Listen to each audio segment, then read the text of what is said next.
कांग्रेस वालों से पूछना।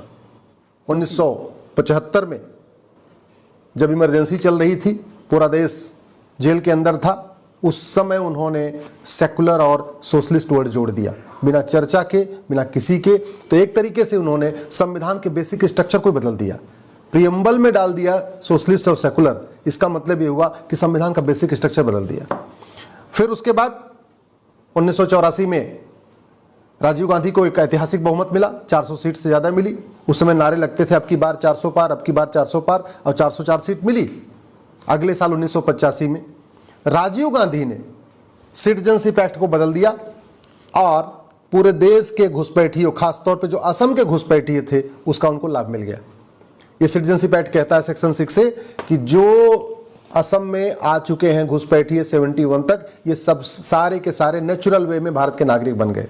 और उसका फायदा ये हो रहा है कि जो 71 के बाद में भी आए हैं, 85 में आए, 90 में आए, 2000 में आए, 2010 में आए, वो भी कह रहे हैं हम 71 के पहले आए थे, क्योंकि कोई बॉर्डर पे पर्ची तो कटती नहीं है कहाँ कब आए हैं, वो तो अवैध रूप से आते हैं।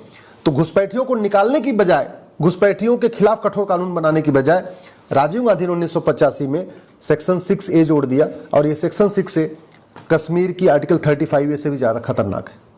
कश्मीर में जितना 370 का दुष्परिणाम हुआ, आर्टिकल 35A का दुष्परिणाम हुआ, उससे ज़्यादा खतरनाक है ये धारा 6A, जो असम को बर्बाद करके रखेगी। उसके बाद भी पेट नहीं भरा।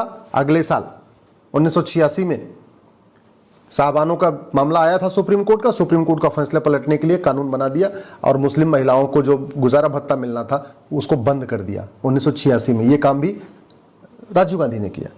फिर उसके बाद इस देश में मुगलों के इलीगल काम को लीगलाइज करने के लिए कानून बना 1991 में, वो भी कांग्रेस ने बनाया था। आप जरा सोचिए, यहां पे हजारों की संख्या में मंदिर तोड़े गए थे, और किसके द्वारा? बाबर के जरिए, हुमायूं के जरिए, औरंगजेब ने तोड़वाया, अकबर ने भी तोड़वाया, गजनी ने तोड़वाया था, गोरी ने तोड़वाया था, अहमद शाह अब्दाली ने तोड़वाया था। हजारों की संख्या में मंदिर तोड़े गए थे। उन मंदिरों को रिस्टोर करने के लिए कानून बनाने की बजाय 1991 में कांग्रेस ने कानून बनाया जिसको प्लेस ऑफ वर्शिप एक्ट कहते हैं, पूजा स्थल कानून कहते हैं, और उसने सारे के सारे मुगलों के इलीगल काम को लीगलाइज कर दिया। 1588 में बाबर ने अयोध्या को तोड़ा, 1670 में औरंगजेब ने मथुरा भगवान कृष्ण की जन्मभूमि को तोड़ा, 1377 में तुगलक ने अटाला देव मंदिर को तोड़ा जो जौनपुर में है, जिसको अटाला मस्जिद कहते हैं। 1669 में औरंगजेब ने काशी विश्वनाथ जी मंदिर का तोड़ा था। 1410 में अलाउद्दीन ने रुद्र महालय मंदिर तोड़ा था। 1552 में अहमद शाह अब्दाली ने, जिसके नाम पे अहमदाबाद चल रहा है, उसने भद्रकाली मंदिर को तोड़ा था। इसी तरीके से पश्चिम बंगाल की जो अदीना मस्जिद बनी है वो भी मंदिर तोड़ के बनी है। विदिशा में 1658 में औरंगजेब ने वीजा मंदिर को तोड़ के वीजा मंदिर मस्जिद बनवा दिया। आपका धार में भोजशाला सरस्वती जी के मंदिर को तोड़ के वहां पे भी जो है मूर्तियों को तोड़ दिया गया। तो कांग्रेस की ड्यूटी थी कि भाई भारत स्वतंत्र हो गया है तो एक कानून बनाए और सारे जो मठ मंदिर तोड़े गए उनको रिस्टोर करे, उनको बनवाएं। वो काम नहीं किया। 1991 में प्लेस ऑफ वर्शिप एक्ट बनाया और बोल दिया कि जो भी ये मुगल तोड़े थे वो सब सही है, ये सब लीगलाइज हो गया। अगले साल 1992 में मुस्लिम्स को फायदा देने के लिए और हिंदुओं को आपस में बांटने के लिए, क्योंकि हिंदू लॉ के अनुसार, संविधान के अनुसार हिंदू, जैन, बौद्ध, सिख, ये हिंदू, जैन, बौद्ध और सिख ये चारों हिंदू कहलाते हैं। लेकिन 1992 में कानून बना के सिख को भी माइनॉरिटी बना दिया, जैन को भी माइनॉरिटी बना दिया, बौद्ध को भी माइनॉरिटी बना दिया। असली मकसद था मुस्लिम्स को फायदा पहुंचाना, लेकिन एक ही तीर से दो निशान साधा 1992 में। इसको कहते हैं माइनॉरिटी कमीशन एक्ट। अगले साल 1995 में वक्फ एक्ट बना दिया। मुस्लिम्स को पूरे देश की जमीन पर कब्जा करने के लिए एक वक्फ एक्ट बनाया 1995 में। अगले फिर 2004 में माइनॉरिटी एजुकेशन एक्ट बना दिया। ये काम मनमोहन सिंह ने किया था। 2010 में FCRA बनाया।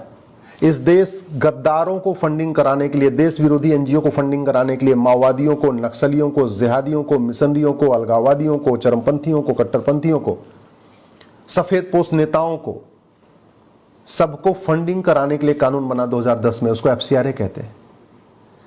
2012 में राइट टू एजुकेशन के दायरे से मदरसे को बाहर निकाल दिया। जब राइट टू एजुकेशन 2009 में बना था तो मदरसे भी उसके दायरे में आते थे, 2012 में उससे उसको बाहर निकाल दिया। ऐसे ही अनेक 50 से ज़्यादा कानून हैं जो कांग्रेस ने बनाया है। कांग्रेस ने गुलामी का नाम नहीं मिटाया, गुलामी का निशान नहीं मिटाया, गुलामी की परंपरा को नहीं खत्म किया, गुलामी के रीति रिवाजों को खत्म करने के लिए कुछ नहीं किया। गुलामी की भाषा को कम करने के लिए कुछ नहीं किया।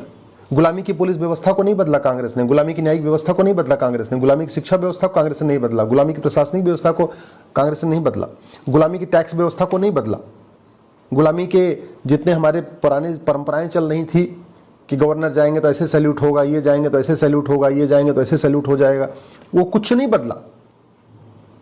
हाँ, भारत की संस्कृति को, भारत की चिकित्सा व्यवस्था को, भारत की शिक्षा व्यवस्था को, भारत की परंपरा को, भारतीय ज्ञान विज्ञान को खत्म करने के लिए एक के बाद एक के बाद एक 50 कानून बनाए।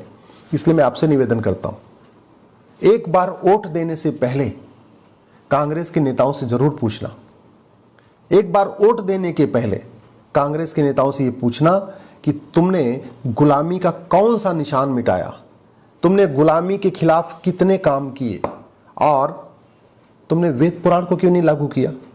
तब तो ऐतिहासिक बहुमत था। आप कांग्रेस के नेताओं से पूछिए कि आपके तो पास 1950 से लेके नेहरू जी को लगातार ऐतिहासिक बहुमत मिल रहा था, इंदिरा जी को लगातार ऐतिहासिक बहुमत मिला, राजीव गांधी को तो 404 सीट से 404 सीट मिली।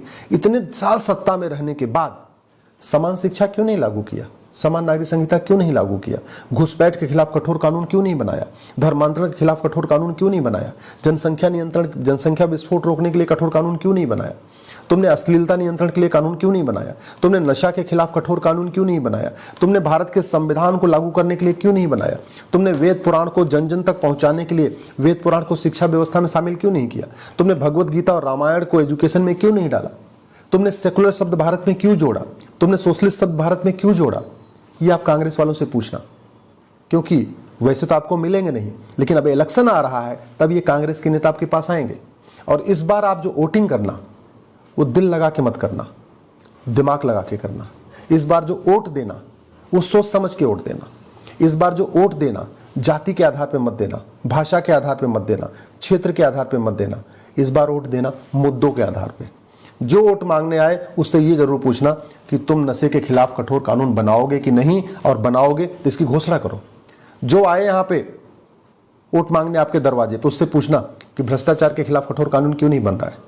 जो आपसे वोट मांगने आए उससे पूछना ये थाने दलाली के अड्डे क्यों बने हुए हैं, ये तहसील में भ्रष्टाचार इतना क्यों है, ये हवलदार पेशकार इतना देश को क्यों लूट रहे हैं, भ्रष्टाचार के खिलाफ कठोर कानून कब बनेगा, हवाला के खिलाफ कठोर कानून कब बनेगा, संपत्ति को आधार से लिंक कब किया जाएगा, घुसपैठियों को कब निकाला जाएगा, धर्मांतरण कराने वाले मिशनरियों और जिहादियों पे कठोर कार्रवाई कब होगी। ये आप पूछना। अगर आप नहीं पूछोगे तो याद रखिए, जैसे पाकिस्तान से मिट गए, अफगानिस्तान से ख़त्म हो गए, बांग्लादेश से भी ख़त्म होने के कगार पे हैं, भारत के 9 राज्यों से ख़त्म हो चुके हैं, भारत के 200 जिलों में ख़त्म हो चुके हैं, भारत की 300 तहसीलों में ख़त्म हो चुके हैं। देखते देखते एक दिन अपने ज़िले में भी आप ख़त्म हो जाओगे। और कश्मीर वाले तो पलायन करके दिल्ली आ गए, बंगाल वाले तो पलायन करके असम में चले गए, मणिपुर वाले पलायन करके फिर बगल के राज्यों में चले गए। आप कहाँ जाओगे, सोचना आपने। इसलिए इन वोट जीवी और नोट जीवी नेताओं से खुल के सवाल करिए। और अगर मेरी बात से सहमत हो तो इस वीडियो को अपने सारे ग्रुप्स में डाल दीजिएगा, अपने फेसबुक पे डाल दीजिएगा, अपने व्हाट्सएप पे ज़रूर फैलाइएगा। अगर आप ट्वीट कर सकते हैं तो इसको ट्वीट भी करिएगा। और अपने जान पहचान के नेताओं को कहिए कि इन बातों का जवाब दें, नहीं तो ये वोट जीवी और नोट जीवी नेता 20 साल के बाद, 25 साल के बाद आपके बच्चों को बचाने नहीं आएंगे। आज का कठोर कानून आपके बच्चों को बचाएगा। आज के अच्छे नेता जिनको आप बहुत अच्छा मानते हो, ये 25 साल के बाद आपके बच्चों को बचाने नहीं आएंगे।